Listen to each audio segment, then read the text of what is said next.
Hola, en esta ocasión hablaremos de controles eléctricos, específicamente de la unidad 1, fundamentos de controles eléctricos.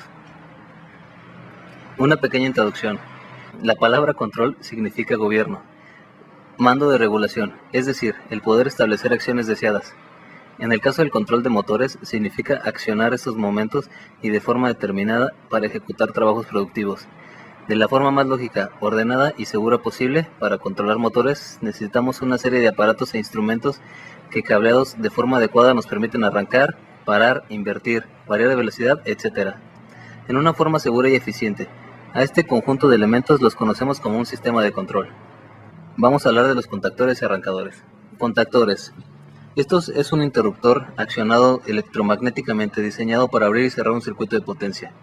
Estos básicamente están constituidos por contactos principales. Estos están destinados a abrir y cerrar el circuito de potencia. Contactos auxiliares. Estos están destinados a abrir y cerrar el circuito de mando. Están acoplados mecánicamente a los contactos principales. Contienen una bobina y esta produce una fuerza de atracción al ser atravesada por una corriente eléctrica. Su alimentación puede variar, puede ser de 12, 24, 110 o 220. También cuentan con una armadura. Es la parte móvil que se encarga de desplazar los contactos principales y auxiliares por la excitación de la bobina. También cuentan con un núcleo, que es la parte fija por la que se cierra el flujo magnético producido por la bobina, y un resorte, el cual es la parte mecánica que devuelve a los contactos la posición de reposo cuando haya desaparecido la excitación de la bobina. Existen dos tipos de contactores. Estos son los de potencia y los auxiliares.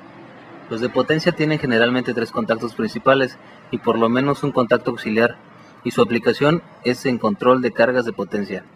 Los auxiliares tienen solamente contactos auxiliares y estos se utilizan principalmente para las áreas de control y regulación en los circuitos de mando, señalización y enclavamientos. Aquí se muestra el aspecto físico de un contactor.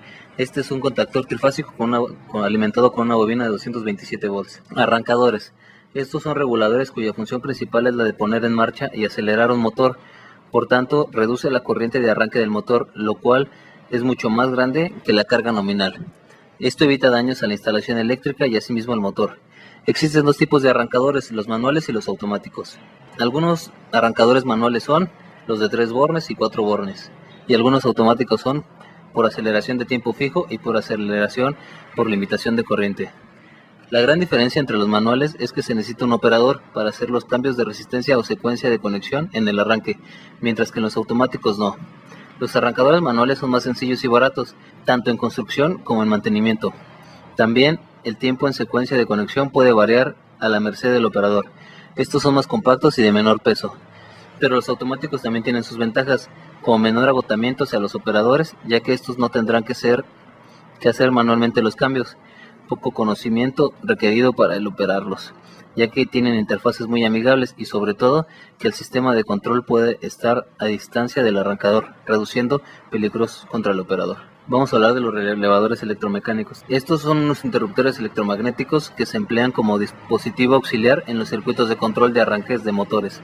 Abre y cierra un conjunto de contactos cuando su bobina se energiza. La bobina produce un fuerte campo magnético que atrae la armadura móvil accionando los contactos. El relevador se compone principalmente de una bobina de excitación con núcleo de hierro, una armadura móvil y uno o varios contactos. Cuando pasa la corriente por la bobina de excitación, la armadura móvil es atraída y acciona los contactos a través de piezas intermedias aislantes. Los contactos pueden estar dispuestos como contactos de cierre o un contacto de trabajo, contacto de apertura, que es un contacto de represo, o como combinaciones de estos tipos de contactos. Los relevadores suelen tener contactos de resorte. Aquí están los tipos de relevadores, que son de tipo de armadura, tipo reed, tipo núcleo móvil y tipo polarizado. Temporizadores. Contactor cuya función es conmutar uno o más circuitos eléctricos en función de la variable de tiempo. Los temporizadores al energizar son aquellos cuyos contactos normalmente abiertos o cerrados cambian de normalidad después de haber transcurrido un determinado tiempo, previamente programado una vez que se haya mandado una señal de encendido. Los temporizadores al desenergizar son aquellos cuyos contactos cambian de normalidad después de que se haya recibido una señal de apagado. Aquí está el aspecto físico de un temporizador. Un solenoide es cualquier dispositivo físico capaz de crear una zona de campo magnético uniforme. Un ejemplo teórico es el de una bobina de un hilo. conductor aislado y enrollado helicoidalmente de longitud infinita. En este caso sería ideal el campo magnético, sería uniforme en su interior y, como consecuencia, fuera casi nulo. Los tipos de solenoide pueden ser solenoide giratorio y los solenoides lineales. Algunas aplicaciones de los solenoides es que los solenoides giratorios tienen aplicaciones en máquinas de herramientas, rayos láser, procesamiento fotográfico, almacenamiento de medios, aparatos médicos, clasificadores, cierres de puertas contra incendios y máquinas postales. Los solenoides lineales tienen aplicaciones en electrodomésticos, máquinas vendedoras, seguros de puerta, cambiadores de monedas, disyuntores de circuito, bombas, aparatos médicos, transmisiones automáticas y máquinas postales, por solo nombrar algunos cuantos. Diagramas de alumbrado y control. Un diagrama de alumbrado nos muestra claramente la localización real de todos los componentes del dispositivo. En este diagrama, las flechas y las terminales abiertas indican las conexiones hechas por el usuario. Debemos observar que las líneas gruesas indican los circuitos de fuerza y que las líneas delgadas señalan los circuitos de control. De una manera convencional, en los equipos magnéticos de corriente alterna se usan cables negros para los circuitos de fuerza y cables rojos para los circuitos de control. Aquí tenemos un ejemplo de un diagrama de alumbrado. El diagrama de control es un diagrama elemental, el cual nos permite una comprensión del circuito más fácil y rápido. Los dispositivos o componentes no se muestran en su disposición actual. Aquí todos los componentes del circuito de control se presentan de forma más directa posible entre un par de líneas verticales que representan el control de la fuente de alimentación de fuerza. La colocación de los elementos o componentes está diseñada para mostrar la secuencia de operación de los dispositivos y esto nos ayuda a comprender la forma en que opera el circuito. Esta forma de diagrama eléctrico también es llamada diagrama esquemático o lineal. Protección de motores. Todos los motores deben inexcusablemente, por imperativo legal, contra los efectos perjudiciales de las sobrecargas y los cortocircuitos. Esta protección se realiza mediante dispositivos que sean capaces de producir la desconexión del circuito en un tiempo apropiado, cuando la intensidad supere un valor preestablecido. Los dispositivos previstos en el reglamento capaces de cumplir con esta función son protección contra sobrecargas. Estos incluyen interruptores automáticos con relé térmico, fusibles de características y calibres apropiadas. Protección contra cortocircuitos. Estos incluyen interruptores automáticos con relé magnético y fusibles de características y calibres apropiados.